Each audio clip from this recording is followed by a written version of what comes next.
Mateo capítulo 16, versículo 13. Vamos a estar leyendo la palabra, la gloria de Dios, Padre, Hijo y Espíritu Santo.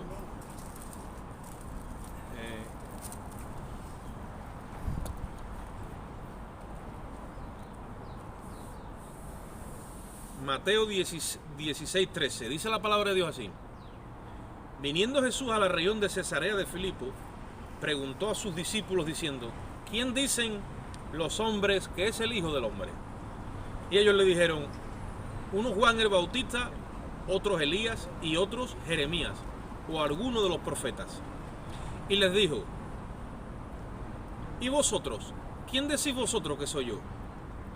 Respondiendo Simón Pedro dijo: tú eres el Cristo, el Hijo del Dios viviente. Entonces respondió Jesús: bienaventurado eres Simón, hijo de Jonás, porque no te lo reveló carne ni sangre, sino mi Padre que está en los cielos.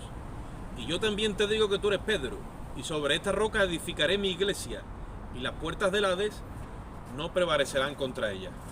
Y a ti te daré las llaves del reino de los cielos, y todo lo que atares en la tierra será atado en los cielos, y todo lo que desatares en la tierra será desatado en los cielos. Entonces mandó a sus discípulos que a nadie dijesen que él era Jesús el Cristo. Versículo 21. Desde entonces comenzó Jesús a declarar a sus discípulos que le era necesario ir a Jerusalén y padecer mucho de los ancianos, de los principales sacerdotes y de los escribas, y ser muerto y resucitado el tercer día. Pedro entonces, tomándolo aparte, comenzó a reconvenirle diciendo: Señor, ten compasión de ti, y en ninguna manera esto te acontezca. Pero él, volviéndose, dijo a Pedro: quítate de delante de mí, Satanás. Me eres tropiezo, porque no pones tu mira en las cosas de Dios, sino en las cosas de los hombres. Entonces Jesús dijo a sus discípulos: si alguno quiere venir en pos de mí, niéguese a sí mismo, tome su cruz y sígame. Porque todo aquel que quiera salvar su vida la perderá, y todo el que la pierda su vida por causa de mí la hallará. Porque ¿qué aprovechará al hombre si ganase el mundo entero y perdiese su alma? ¿O qué recompensa tendrá el hombre por su alma? Porque el Hijo del Hombre vendrá en la gloria de su Padre con sus ángeles, y entonces pagará a cada uno conforme a sus obras. De cierto os digo que si alguno de los que están aquí no gustará la muerte hasta que hayan visto al Hijo del Hombre viniendo en su reino. Bendita su palabra. Gloria a Dios. Yo quiero que en esta mañana, de una forma rápida, de una pasada, veamos la cruz en la muerte de nuestro alma. A lo mejor no lo había entendido. ¿Cómo aplicamos la cruz para hacer morir la vida del alma? Dios solamente reconoce dos cabezas corporativas en esta humanidad. Una es Adán y sus descendientes por creación, y otra es Cristo y sus descendientes por redención. Y tú has venido con la naturaleza de Adán cuando naciste de tu madre y de tu padre, y de carne y de sangre, pero también por la gracia de Dios has adquirido la naturaleza de Cristo, que es la del postrer Adán, que es espíritu vivificante, una naturaleza redimida, y en esa naturaleza es donde tú puedes agradar a Dios. Es donde tú puedes presentarte de la presencia de Dios. Es donde tú puedes ser reconocido por Dios. Y ya llevamos un tiempo, unos meses, hablando no solamente de la justificación, que es con lo que empezamos, digamos, el ministerio, porque hay que hablar de justificación, evidentemente, sino que estamos en el proyecto de desarrollar la santificación. Porque ustedes saben que la justificación declara al hombre santo, irreprensible y sin mancha, en un momento, en un acto, en un suceso, ya delante de Dios por los méritos de Jesucristo, a través de que cuando el corazón cree y hace una oración, se produce la transferencia. Dice la Biblia que si creyeres con tu corazón de que Jesús murió y resucitó de entre los muertos, y lo confesares con tu boca, dice, serás salvo. Porque con el corazón se cree para justicia, dice, pero con la boca se confiesa para salvación. Ahí se ejecuta la justificación. Eso es un suceso. ¿Sabéis lo que es un suceso? Un acontecimiento. Ya ha pasado. Ha sido justificado por medio de la fe. Y el sello que Dios viene a traer para sellar ese documento, que la tabla que usa es tu corazón de carne, el sello con el que sella eso es su Espíritu Santo. Te pone el sello del Espíritu, que es el Espíritu de la promesa. Acordaros que la promesa que Dios le hizo a Abraham se cumple cuando viene Cristo y trae el Espíritu. Y la promesa que Dios le hizo a Joel, al profeta Joel, o el profeta Joel a través, o el Padre a través del profeta, al pueblo también con el derramamiento del Espíritu de Pentecostés. Y con ese Espíritu es que tenemos el documento sellado de que somos salvos por la gracia de Dios. Sin mérito ninguno. Y tú vas con ese documento por ahí, gozoso, feliz y alegre porque eres salvo. Ahora, el problema es donde empieza, si se le puede llamar problema. La situación empieza en que como tú no te han llevado al cielo, te han dejado aquí, ahora tienes que hacer efectiva esa salvación y esa justificación se tiene que reproducir en este papel 3D, se tiene que reproducir la justificación en la santificación. He recibido justicia y ahora la tengo que llevar plano práctico, que es santificación, justicia práctica. Y en eso hay entonces un mecanismo y un ejercicio diario donde hay que aprender a hacer morir la vida del alma para que compute la vida del espíritu. Lo que pasa es que en otra terminología podríamos decir la vida de la carne, pero voy a usar la vida del alma porque el alma es algo con lo que nos estamos identificando todo el tiempo, porque en ella están las emociones, los pensamientos, la voluntad, todo lo que somos como entidad física humana. Pero oye, esa identidad física humana a Dios no le vale.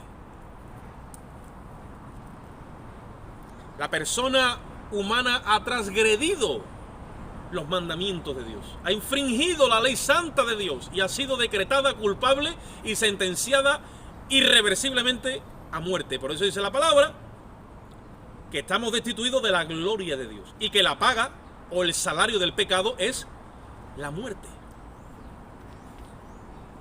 ¿Por qué la gente muere? Porque es un síntoma de que ha pecado. Cuando el creyente fallece no se dice que muere, acordado que nosotros no morimos. Hay gente que está por ahí diciendo todavía, vamos a estar pecando hasta el último, hasta que nos muramos, claro, porque están vivos, están todavía en la carne. Pero el creyente no muere dos veces, muere una vez. ¿Cuándo tú mueres? Yo también. Cuando venimos a Cristo a la cruz del Calvario. Se acabó tu identidad. Ya no existes más para Dios con ese nombre.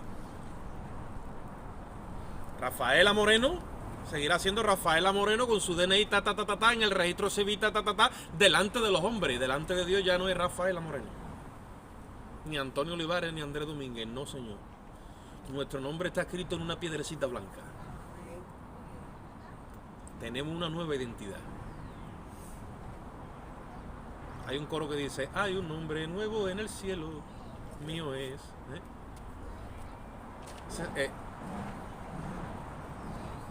¿Entendemos? La naturaleza almática, la naturaleza de la vida del alma ya no computa más delante de Dios. Y si nosotros no aprendemos a ser como dijo Cristo, porque esto es un ejercicio o un mecanismo que hay que aprender a aplicar en la cruz diariamente, si no aprendemos a hacer eso día a día, entonces no entenderemos la profundidad del sacrificio. Y lo mismo, y oye, porque ahora voy por el mensaje, lo mismo que podemos tener la capacidad como Pedro, que por revelación del Padre de decir, tú eres el Cristo, el Hijo del Dios viviente, a rato le puedo decir al Señor, Señor, escapa por tu vida, ten piedad y consuélate a ti mismo.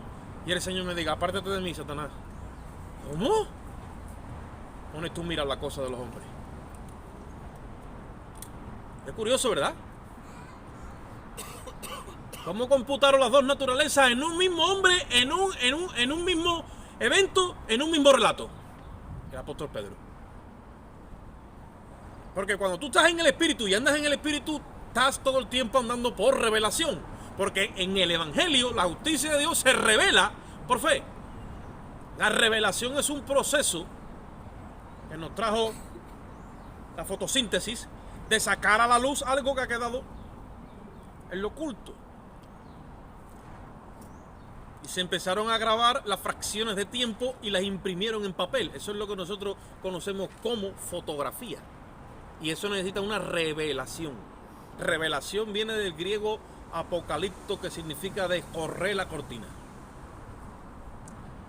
Cuando Dios te está descorriendo la cortina porque estás viviendo en el ente del Espíritu, estás todo el tiempo viendo revelaciones de Jesucristo. La faz de Cristo, la faz de Cristo, la faz de Cristo. El comportamiento de Cristo, la naturaleza de Cristo, la personalidad de Cristo. Y se te empieza a impregnar en tu espíritu hasta que te empiezas a comportar como Cristo se comporta, sin esfuerzo ninguno, por naturaleza. ¿Por qué? Porque tienes la naturaleza divina en ti. Cuando tú descubres a Cristo en las Escrituras, por eso es que Cristo le dice a los fariseos: ustedes escudriñad, porque yo veo que tenéis pinta de que sabéis mucho, pero erráis ustedes mucho. Le dijo: escudriñad las Escrituras, porque a ustedes os parece que en ella está la vida eterna, pero no. Error. Ellas dan testimonio de mí, dijo.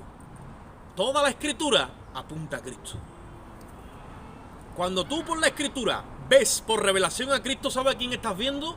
Te estás viendo a ti mismo. Tu nueva identidad es igualita a Cristo. Ahí está tu personalidad escondida en Cristo. Por eso dice, el que ha resucitado con Cristo dice, no busque las cosas de la tierra, dice, busca las cosas de arriba, donde está Cristo sentado a la diestra de Dios, porque vuestra vida está escondida con Cristo en Dios. ¿Sí, correcto? Por lo tanto, estoy hablando de una vida que está escondida. Claro, para nosotros, por tendencia natural, con la que nos identificamos es con la que no está escondida, que cada uno de nosotros estamos en este escenario desde que vinimos. ¿O no?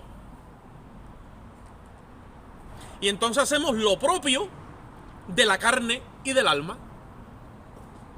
Pero cuando nosotros, habiendo recibido una naturaleza nueva, hacemos lo propio de lo que es la carne y el alma, estamos entrando en contramano con Dios. Porque lo más propio es que Pedro, y que tú, y que yo, y que cualquiera que le diga a un amigo que lo van a matar, le diga, escapa por tu arma y no vaya para allá. Es lo más propio. Mas, sin embargo, por falta de revelación del proyecto de Dios y de conocer la voluntad de Dios, estoy haciendo algo que le está favoreciendo a Satanás. Y le dice Jesús, apártate de mí, Satanás. Cuando andamos en la vida del alma, estamos entrando en la emisora del enemigo. Y la emisora del enemigo es 24 horas hablando ese pájaro. Y a la iglesia no tiene una estrategia de que hagas el mal, esto, lo otro. No. Es un poquito más sagaz. Le dice, haz el bien, pero con tu alma y tu vida y tu parte humana. Él sabe que Dios no va a recibir nada de eso. Todo lo que Dios recibe ha tenido que salir de Cristo. ¿Ustedes saben de dónde salió Eva? De la costilla de Adán. Y la iglesia ha salido del costado de Cristo. Ella tiene naturaleza divina. Y Dios lo único que recibe es lo que viene de Cristo. La renuncia de una forma libre a la vida del alma es un aspecto esencial y fundamental en el proceso de la santificación de todo creyente. En la justificación es algo que sucede fuera de nosotros. Ese es el problema, que la justificación es un papeleo y un trámite que se ha efectuado arriba en los registros celestiales. Por eso es que fuera de nosotros. Pero la santificación es al contrario, es dentro de nosotros que empieza a producirse ese mover divino nuevo, donde la vieja naturaleza queda abrogada y anulada, neutra o neutralizada, para que la nueva empiece a desarrollar la vida de Dios en nosotros. Eso se llama en teología la santificación. Y eso sucede dentro de nosotros. La justificación es fuera, la santificación es dentro. Entonces, en la justificación es algo que le pertenece a los méritos de Cristo. Y es algo que sucede fuera de nosotros a través de la oración de fe. Como dije antes, se recibe una renuncia técnica, porque el pecador arrepentido renuncia al pecado y al mundo y se entrega a Cristo confesando que necesita salvación, y se aplica a nosotros por los méritos de Cristo. Pero la santificación es una renuncia que es diaria, es voluntaria y es práctica. Si no renunciamos a la vida que está en el alma por causa de Adán, no podremos tener acceso a la vida que está escondida en el espíritu. La renuncia a la vida del alma, que es anímica.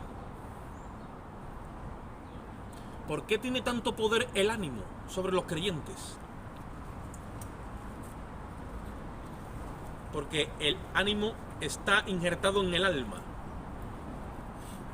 Y esa vida anímica es la que usa el enemigo para derrotar y tirar al suelo a los creyentes, por causa del ánimo.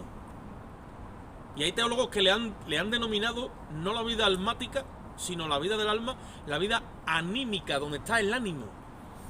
Por eso ustedes ven que Santiago, cuando habla de esto, el apóstol Santiago dice que el hombre de doble ánimo es inconstante en todos sus caminos. Empieza muchas cosas, pero no se mantiene en nada y no acaba nada. Porque lo hace de una forma almática, lo hace con la vida de la carne.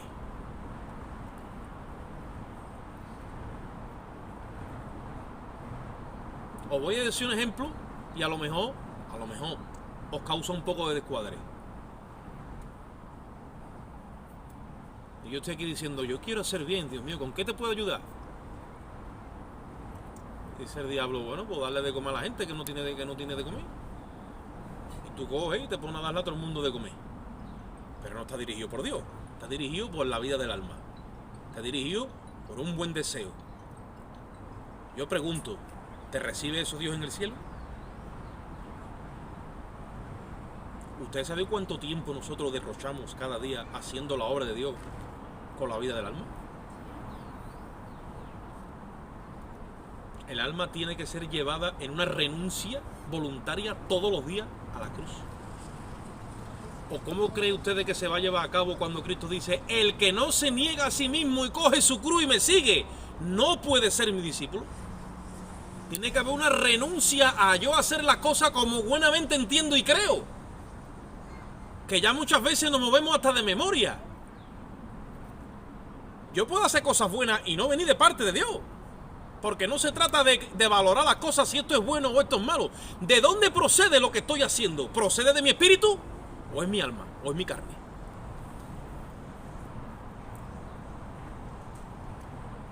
El apóstol Pablo llega a decir, si doy todo lo que tengo a los pobres, ¿no? Y no tengo amor, de nada me vale. Entonces, ¿qué pasa? No es amor eso es amor humano, es carnal, es almático, es de tu ánimo. Dios no lo recibe.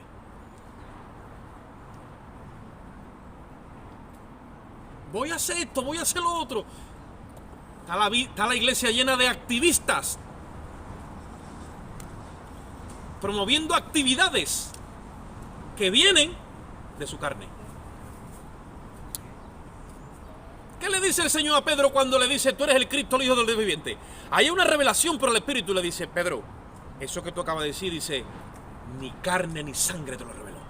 Ahí no está envuelta ni la carne ni la sangre. Mi Padre ha hablado con tu espíritu, tú has hablado. ¿Entendéis?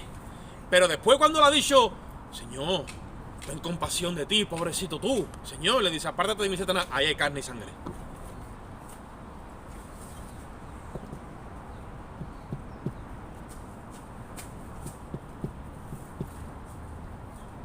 ¿Entendéis? Pues esa vida humana, almática, para llevarla a la práctica hay que hacer una renuncia día a día, entendiendo por el Espíritu la voluntad de Dios. Si tengo falta de revelación en el proyecto de Dios o su propósito eterno y la voluntad de Dios, seguro que voy a hacer cosas que vienen de mí.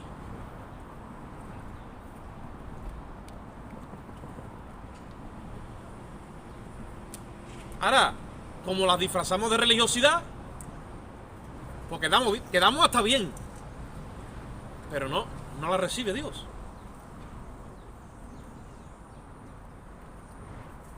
Roma es la número 1 en enseñar a hacer obra y a decirle a la gente que sean buenos. Cuando Cristo fue el primero que dijo, ¿por qué me dice maestro bueno si no hay ni uno bueno?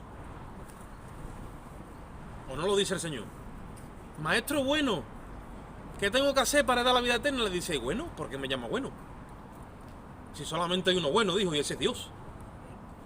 Fíjate, el Señor Jesucristo identificándose con la raza humana y estaba en carne de pecado, dice, a mí no me diga bueno. Y era bueno.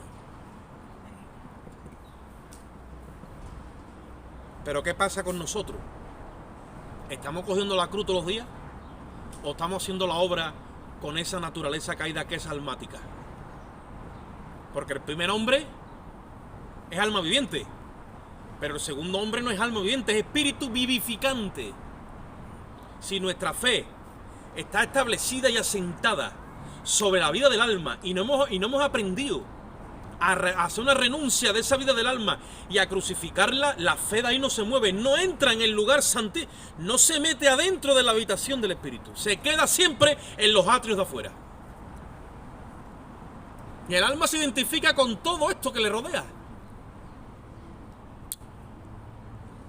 Por eso que tú ves un creyente que se aferra a las posesiones y no las suelta. Y ahí se está probando su fe. Y hay gente que dice, Señor, Señor, te seguiré donde quiera que vaya. Y dice el Señor, pues vende todo lo que tiene, dáselo a los pobres y después me sigue. Y dice, Señor, y se le queda la cara de una papa arrugada y se va para atrás. ¿Por qué? Porque su vida está puesta en el alma, en eso.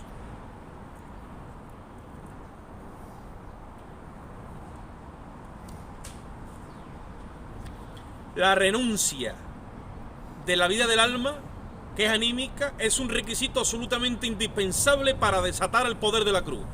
Cuando aplicamos la cruz a la vida del alma, renunciando a sus deseos, que son anímicos, entonces se refleja el comportamiento de Cristo sin ningún esfuerzo. Sale solo.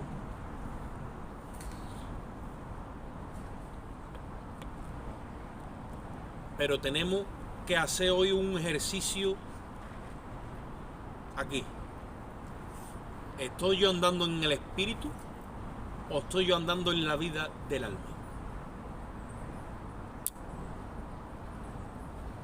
¿Amo yo a Dios y a mi prójimo con el amor de Dios o con el amor de mi carne? Ese amor, esa naturaleza hay que crucificarla, hermano, y dejarnos ya, como dijo aquel, de historia, porque es engañosa. Te hace creer que tú amas a Dios, que tú amas a tu cónyuge, que amas a los hermanos, y a la más mínima de cambio, cuando te pegan el sablazo bien metido, la vida del espíritu dice, ponle la otra mejilla. Pero la vida del alma dice, te la va a poner tu abuela, te la va a poner. Entonces, ¿con qué vida estamos andando? ¿Que estamos sacrificando todos los días nuestra vida para hallar la de Dios? Porque el que quiera salvar su vida al final la va a perder. Pero el que quiera y sacrifíquese en su vida, entonces que la haya. Las relaciones familiares, las amistades, ¿con qué amor la estamos amando? ¿Con el amor de Dios o con el amor de la carne? Muchas veces los de tu propia casa se convierten en enemigos porque se oponen a la voluntad de Dios. Y tú, como no has cortado muchas veces, tú y yo, no hemos cortado ese cordón umbilical de ese amor humano, dejamos de hacer la voluntad de Dios por el afecto que le tenemos a los que nos rodean. Para hacer la voluntad de Dios hay que crucificar todos los días la vida del alma. Cristo mismo en su ministerio terrenal tuvo que coger a su círculo más íntimo de sangre, su madre y sus hermanos, y ponerlos en el lugar que les pertenecía, porque Él los amó, no con el amor humano, judío, de sangre, no, con el amor de Dios. Y cuando empezó el ministerio, entonces es que se vio una especie de división, porque Jesucristo dijo que los enemigos del hombre serán los de su casa. ¿Estoy correcto? Y es así. Y entonces tenemos que hallarle cabida a textos como cuando Jesús está predicando y viene su madre y le dice a los discípulos: ahí está tu madre y tus hermanos. Y dice Jesús: ¿quién es mi madre y mis hermanos? Aprovechó y enseñó. Y también le enseñó a la familia: no podéis tener autoridad sobre mí cuando ya he puesto la mano en el arado y le sirvo a mi Dios. Y eso hay que dejarlo claro en el matrimonio, en los hijos, a los padres, a los vecinos, al otro y al de la moto. Porque si no, se mete ese amor engañoso y dejamos de hacer la voluntad de Dios. ¿Quién es mi madre y mis hermanos? Dijo: todo aquel que hace la voluntad de mi Padre que está en el cielo, dijo, ese es mi madre y ese es mi hermano. Porque es el amor del Espíritu.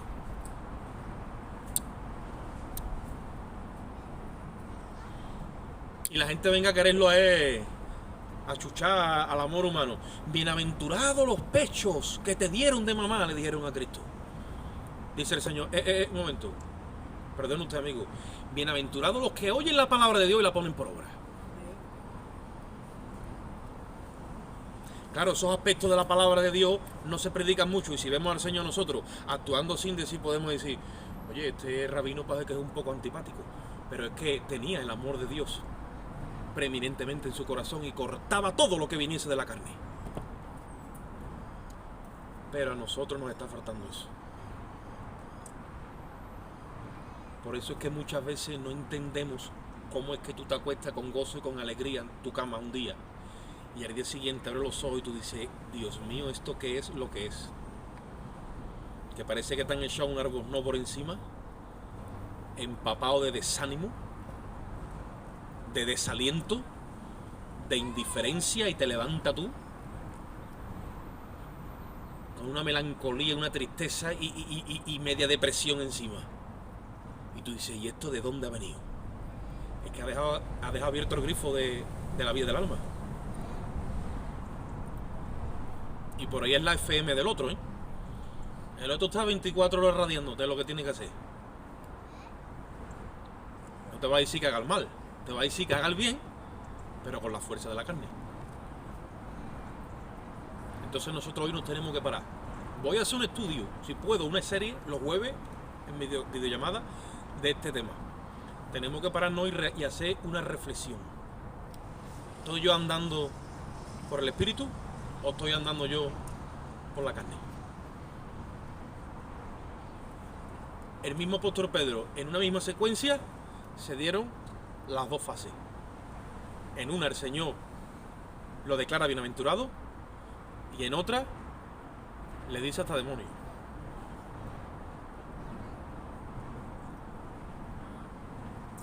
¿Tú quieres cerrarle la puerta al malo? Anda en el Espíritu y no satisfajas los deseos de la carne, porque Pablo dice que el deseo de la carne es contra el Espíritu, y estos dos se oponen para que no hagáis ¿qué? Lo que quisierais.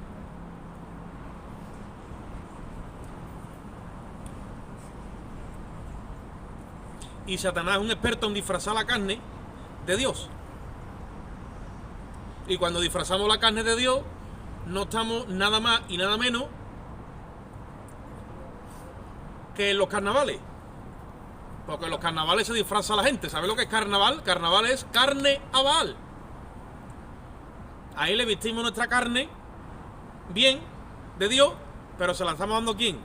A Baal. Por eso es que es un disfraz, es una hipocresía, es una mentira todo. El cristiano tiene que vivir a cara descubierta, con honestidad y con franqueza, y tiene que dejarse de excusas y de marear la perdiz, porque delante de los hombres lo sabemos hacer, pero delante de Dios eso no cuela. Y muchos de nosotros se nos está contristando el espíritu. A otros no le oye Dios las oraciones, dice, Dios mío, ¿tú por qué no me oyes? Otros están pasando por prueba que dice qué es lo que está pasando y no entienden ni la prueba ni el propósito de la prueba. Y así sucesivamente me pongo a decir cosas y no acabo. Y todo eso no es andar luz. Y tenemos que empezar a recapitular, porque Dios va a ordenar todo. Y cuando todo esté ordenado, cada cosa en su sitio, se manifestará la gloria de Jehová. Y de la misma forma que Juan el Bautista le preparó camino al Señor para manifestar la gloria de Dios, y Juan el Bautista empezó a poner las cosas que estaban fuera de sitio en su sitio, y le decía a los grandes, todo monte y toda colina, haga usted el favor de bajarse y humíllese. Y a los pequeñitos decía, y todo valle sea rellenado. Todo monte y toda colina bájese y todo valle sea rellenado, dice, y se manifestará entonces la gloria de Jehová. Y vino ordenando el camino para Cristo. El Espíritu Santo va a hacer lo mismo en la iglesia ahora. Y la está empezando a ordenar, y el juicio empieza por la casa. Dios está trayendo disciplina a sus hijos que ama, que no los ve bastardos, sino que les llama hijos y quieren que participen de su divinidad. Por eso es que empieza la disciplina, para que entremos en cordura y empecemos a alinearnos con la voluntad de Dios. Padre, te damos gracias por este mover de tu Espíritu, Señor, por esta palabra. Yo te doy gracias aquí por cada hermano presente. Yo te ruego que tú esta palabra no la veas a comer, a degustar, a digerir, y que llegue a lo más profundo de nuestro corazón, Señor. Que parta el alma del Espíritu y que penetre hasta las coyunturas y los tuétanos y discierna incluso los pensamientos y las intenciones que tenemos ahora mismo. Llega allí con tu luz en esta mañana, Padre. Gracias por cada hermano, Dios mío. Ahora vamos a partir el pan y beber el vino en tu nombre. Te ruego que tú nos des también la revelación de la conmemoración de la cena. Gracias en el nombre de Jesús. Amén.